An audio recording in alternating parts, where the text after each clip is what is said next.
अब इस कहानी में हमें इंट्रोड्यूस किया जाता है सबसे पहले कैरेक्टर का, जिसको हम किम नाम देते हैं, क्योंकि इसके बारे में हमें ज्यादा इन्फॉर्मेशन नहीं दी जाती। इसे एक iMac बेचना होता है, जिसके लिए वो बहुत पहले ही ऐड डाल दिया होता है, जिससे अब तक इसे 4-5 कस्टमर्स ने मैसेज भी किया होता है कि वो उसे खरीदना चाहते हैं। दरअसल ये पर्सन सिंगल होता है और इसे चाहिए होती है एक लड़की, एटलीस्ट उस लड़की का नंबर, ताकि ये उसके साथ बातचीत कर सके। और जब एक लड़की सेम इसे मैसेज करती है रिगार्डिंग iMac कि वो उसे खरीदना चाहती है, तो ये उसे एक्साइटेड होकर अपना फोन नंबर और एड्रेस दे देता है ताकि वो पर्सन खुद उसके घर आकर उससे मिल ले। अब शाम को ये भाई साहब सेंट वेंट लगा के रेडी होते हैं उस लड़की के लिए, और तभी बजती है बेल, जिससे इसे लगता है कि शायद वो लड़की आ गई है उससे मिलने। पर दरवाजा खोलने पर इसके सारे उम्मीदों पर पानी फिर जाता है, क्योंकि वहाँ पर होता है एक आदमी जो कि खुद को उस लड़की का भाई बताता है और कहता है कि उसकी बहन काम की वजह से वहाँ पर आ नहीं पाई और इसलिए उसने वहाँ पर उसे भेजा है। अब किम एक तरह से मजबूर होता है क्योंकि उसे बेचनी होती है अपनी iMac। तो वो पर्सन कहता है कि मैं इस iMac को खरीदना चाहता हूँ, और वो सीधा पैसे देने के लिए आगे बढ़ता है, और वो भी कैश। नाउ पैसे पाकर किम खुश हुआ ही होता है कि उसकी खुशी खौफ में बदल जाती है, क्योंकि पैसे देने के साथ साथ वो पर्सन उसके पीठ में चाकू भी घुसा देता है, और ऐसा वो तब तक करता है जब तक कि किम मर नहीं जाता। उस पर्सन की आइडेंटिटी हमें अभी पता नहीं चलती। अब यहाँ से कहानी में हमें इंट्रोड्यूस किया जाता है कहानी की मेन कैरेक्टर का, जिसका नाम होता है सीओ। वो एक इंटीरियर डिजाइनिंग कंपनी में टीम लीड है। उसने अपनी टीम को जो इंस्टॉलेशन का काम दिया था वो उन्होंने ठीक से नहीं किया होता। ये देख वो फ्रस्ट्रेट हो जाती है, क्योंकि उसे पता था इनके गलत के काम की जवाबदेही उसे अपने सीनियर से करनी होगी। उसके सीनियर कंपनी के बॉस किम अक्सर उसे डांटते रहते किसी न किसी वजह के लिए।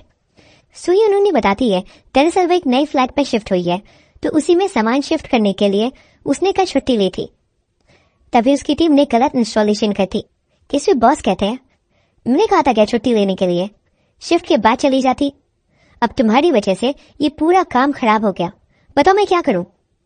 इसके पहले कि सुई उन कुछ कहती, वो कहने लगते हैं तुम्हें अब इस नुकसान को रीपे करना होगा तुम्हारी सैलरी से। सुई अपनी गलती समझती है और सैलरी कट के लिए भी मान जाती है, पर उसे एक बात बहुत ही अजीब लगती है कि ये बॉस प्रोफेशनल्स की तरह से न डांटकर पर्सनल हो रहे थे, जैसे कि उसे उसके नाम से बुलाना। अब वापस लौटते वक्त उसकी कलीग जुयन उसे कहती है तुम इजी गोइंग हो, इसीलिए सर तुम्हें इतना सुनाते हैं, एंड मुझे तो लगता है बॉस तुम्हें पसंद करते हैं, तभी अक्सर किसी न किसी बहाने से वो तुम्हें डांटते रहते हैं। वे उनको ये बात बकवास लगती है, अगर कोई पसंद करता है तो हर वक्त मुझे डांटेगा क्यों। अब रास्ते में लौटते वक्त सुयन उसे बताती है शिफ्टिंग के बाद से उसकी वॉशिंग मशीन खराब हो गई है और रिपेयर का कॉस्ट 5 लाख फोन आ रहा है, इससे थोड़े ज्यादा में तो नया ही आ जाएगा। जुयन सजेस्ट करती है क्यों ना वो यूज्ड प्रोडक्ट ले ले। उसने भी रिसेंटली एक सेकंड हैंड माइक्रोवेव लिया था, वो भी 1/4 कॉस्ट में, और क्या बढ़िया काम कर रहा है वो। सुयन को ये आइडिया पसंद आता है। तभी बॉस किम का कॉल आता है उसे कि आज उसे देर रात तक काम करनी होगी, क्योंकि काम पूरा नहीं हुआ था। सीन वापस जाता है सो ह्यून पे, जो रात के टाइम वो लेबर वाला काम कर रही थी टाइल वगैरह हटाकर, जब वो डर जाती है कॉकरोचेस से, और फिर वहाँ पे आ जाते हैं दाल जो और सो ह्यून का एक और दोस्त मिन जाए।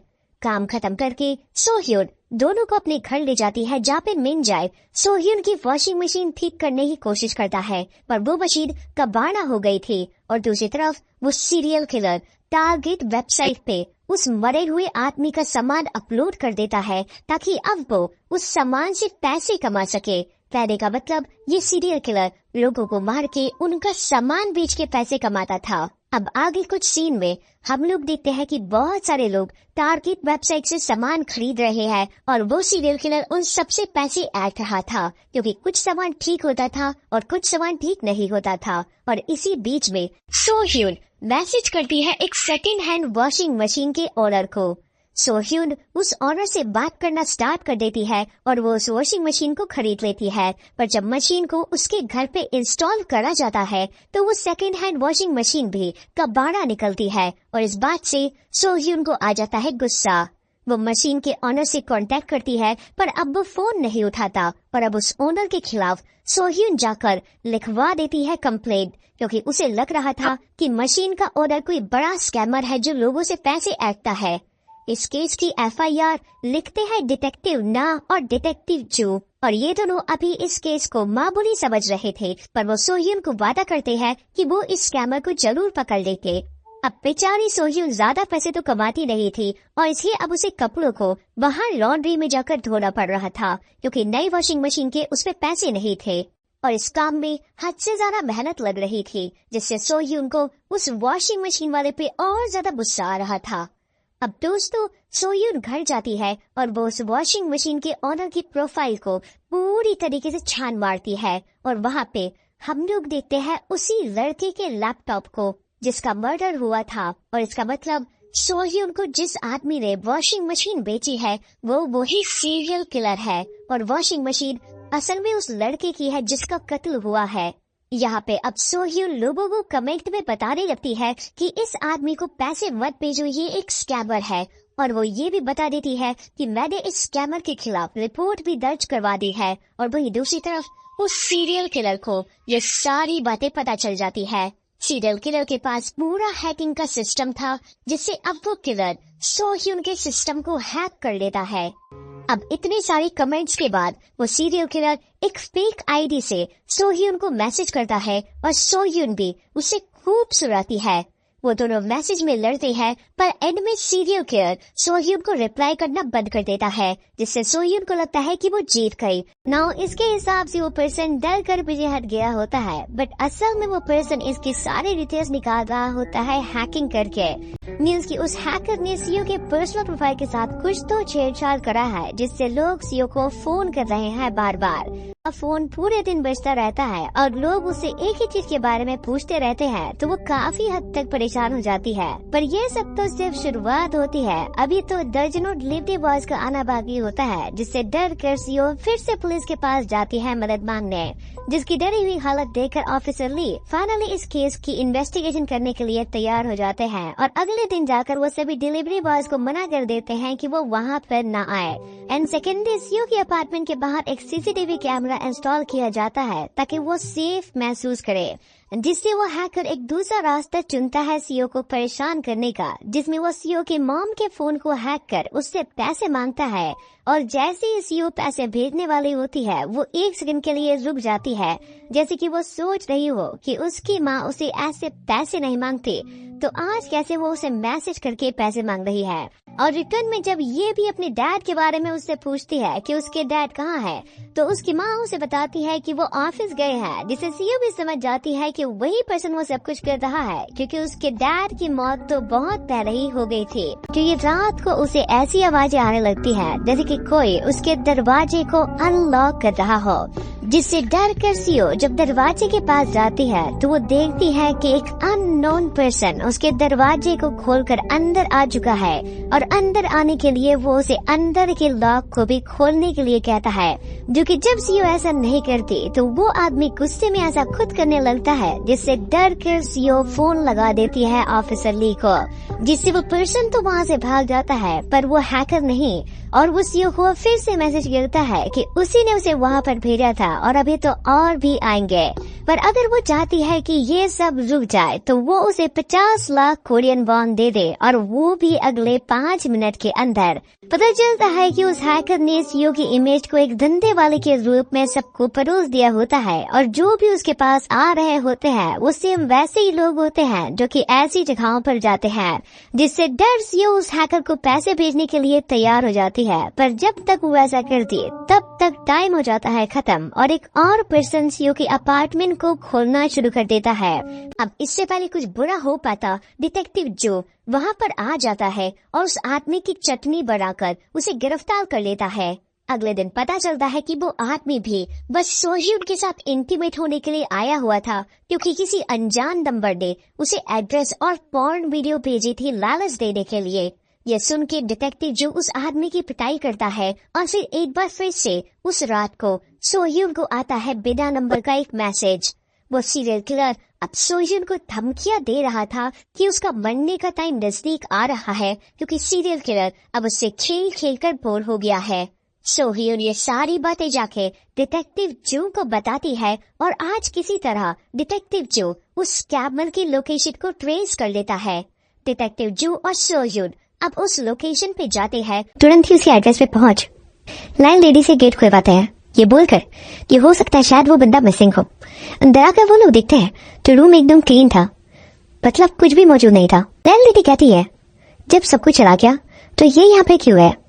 वो उसे ओपन करती है तो अंदर इसी फ्लैट का ओनर उसी आईमेक वाले बंदे की लाश पड़ी थी जिसे स्कैमर ने जान से मारा था। ये देख ऑफिसर जो भी एकदम हैरान हो जाते हैं, क्योंकि अब तक वो जिस व्यक्ति को सिर्फ एक स्कैमर समझ रहे थे वो एक सीरियल किलर भी है। तुरंत ही एरिया एक क्राइम सीन बन जाता है एंड ऑफिसर्स की एक टीम यहाँ पहुंचती है। सुयन ये देख एकदम डिप्रेस हो चुकी थी कि उसकी जिंदगी एक पल में ऐसे कैसे हो गई। अब ऑफिसर्स इस केस का पता लगाते हुए एक और लेडी के पास पहुंचते हैं, हाइजन। इनका केस बिल्कुल सुयन की तरह था। उन्होंने भी कुछ सामान सेकेंड हैंड ऑर्डर किया था जो कि खराब था और इस स्कैमर ने भिजवाया था। स्कैमर का सच उन्होंने कमेंट्स में सबको बता दिया, जिसका बदला लेने स्कैमर ने डिलीवरी मैन विद हड़की आदमी उनके घर भेजने लगा, खुद भी उनके घर आने लगा और चीजें चुराने लगा। इतना काफी नहीं था कि एक दिन वो उन्हें जान से मारने भी पहुंच गया था। वो मेंटली इतनी ज्यादा डिस्टर्ब हो चुकी थी कि आज तक उसका ट्रॉमा उनके साथ है। वो ये भी बताती है कि वो स्कैमर कई बार लड़की बनकर भी लोगों से बातें करता था। हम देख पाते सेम चीजें सुई उनके साथ भी अब होने लगी थी, जैसे कि उसके कपड़े गायब होना, घर पर खाने के सामान मिलना, लेकिन सीसीटीवी फुटेज पे कुछ भी नहीं मिलता था। इसलिए जब उसका बॉस उसकी हालत देखकर उसकी मदद के लिए आता है तो वो उसे अपार्टमेंट में घुसने नहीं देती, इस डर की वजह से कि कहीं वही तो वो पर्सन नहीं है जो कि उसे परेशान कर रहा है, जिससे आखिर में इसे पता चलता है कि उसका बॉस उसे पसंद करता था, इसलिए वो वहाँ पर आया था, जो कि अब वहाँ से चला जाता है गुस्सा होकर। तो वहीं सीओ की असली प्रॉब्लम शुरू होती है उसके अपार्टमेंट के अंदर जाने पर, क्योंकि उस हैकर ने उसके सारे इलेक्ट्रॉनिक डिवाइसेस को हैक कर ली होती है और वो उसे हर जगह से देख रहा होता है, जिससे डर कर सीओ पुलिस को फिर से बुलाती है और सेम उसी डर की वजह से उसकी हालत बहुत ज्यादा खराब हो जाती है। तो वहीं ऑफिसर ली को पता चलता है कि किम की तरह अब टोटल 6 मर्डर्स हो चुके हैं, जिनको मारने के बाद उनके सारे सामानों को भी सेम ऐसे ही सेकंड हैंड मार्केट में बेच दिया गया था। अब सीन यहाँ से फिर से शिफ्ट होती है सीओ की तरफ, तो हम देखते हैं कि वो हैकर फिर से उसे परेशान कर रहा होता है और इन सब को रोकने के लिए वो उसे 10 मिलियन कोरियन वॉन मांगता है और वो भी कैश, और उस कैश को लेकर वो उसे अपने ही अपार्टमेंट में रहने के लिए कहता है, जिसे वो लेने के लिए आएगा रात के 10 बजे। तो वहीं इस वक्त तक ऑफिसर नाम इस केस की इन्वेस्टिगेशन में लगे होते हैं और देखते हैं कि जब सारे डिलीवरी बॉय वहां पर आ रहे थे उस दिन, तो वो पर्सन वहीं पर खड़ा होकर उन सबको देख रहा था। तक वो पर्सन ली पर अटैक कर उसे बेहोश कर देता है, पर जब तक वो उसे जान से मार पाता तब तक वहाँ पर कई सारे लोग आ जाते हैं, इसलिए वो पैसे लेने के लिए निकल जाता है सीओ के अपार्टमेंट की तरफ, जहाँ पर जाते ही उसका सामना होता है सीओ के बॉस के साथ, जो कि समझ जाता है कि यही वो स्कैमर होगा जो कि सीओ को परेशान कर रहा है। पर इससे पहले वो उसके साथ कुछ करता, वो क्रिमिनल उसे चाकू से मार कर पूरी तरह से मार डालता है। इसके बाद वो डोर को डालकर सुयुन के घर पर एंटर करता है और यहाँ पर सुयुन और हम एनएसएन ऑडियंस उसका चेहरा देख पाते हैं। वही सीसीटीवी कैमरा लगाने वाला व्यक्ति था। हमें समझ आता है उसने क्या ब्रिलियंट दिमाग लगाया था। सीसीटीवी कैमरा से उसने सुयुन के डोर कोड को भी देख लिया, इन क्योंकि कैमरा उसने ही लगाया था तो फुटेज एडिट करना भी उसे आता था, इसलिए कभी ऑफिसर समझ नहीं पाए कि रूम में एंटर कब और कौन कहां से कर रहा है, क्योंकि फुटेज डिलीट हो जाने की वजह से कैमरा में कोई नजर आता ही नहीं था। इसके बाद वो सुयुन को पकड़कर वहां से लेकर जा रहा था, पर अफसर ना वहां पहुंच चुके थे एंड वो उसे पकड़ने उसके पीछे जाता है। तभी अफसर जो को भी होश आ जाता है एंड उनके बीच एक लंबी चेज होती है।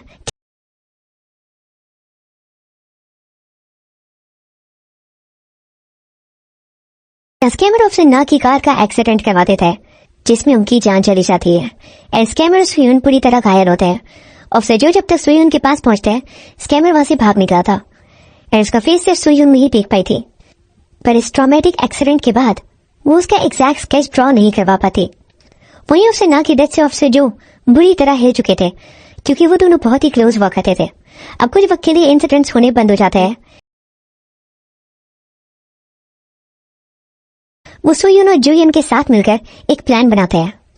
उन्हें पता था कि सीरियल किलर की एक ऑब्सेशन है सेकेंड हैंड सामानों के साथ, तो वो जुयन की एक फेक आईडी बनाते हैं एज अ परफेक्ट टारगेट जो सेकेंड हैंड चीजों को लेना चाहती हो, और वो लोग कई सारे सामान खरीदने लगते हैं इस उम्मीद में कि कोई ना कोई तो वो स्कैमर जरूर निकलेगा। काफी कोशिशों के बाद आखिरकार एक शख्स वहां आता है। लड़की की आईडी थी पर वो उसका भाई बनकर आया था।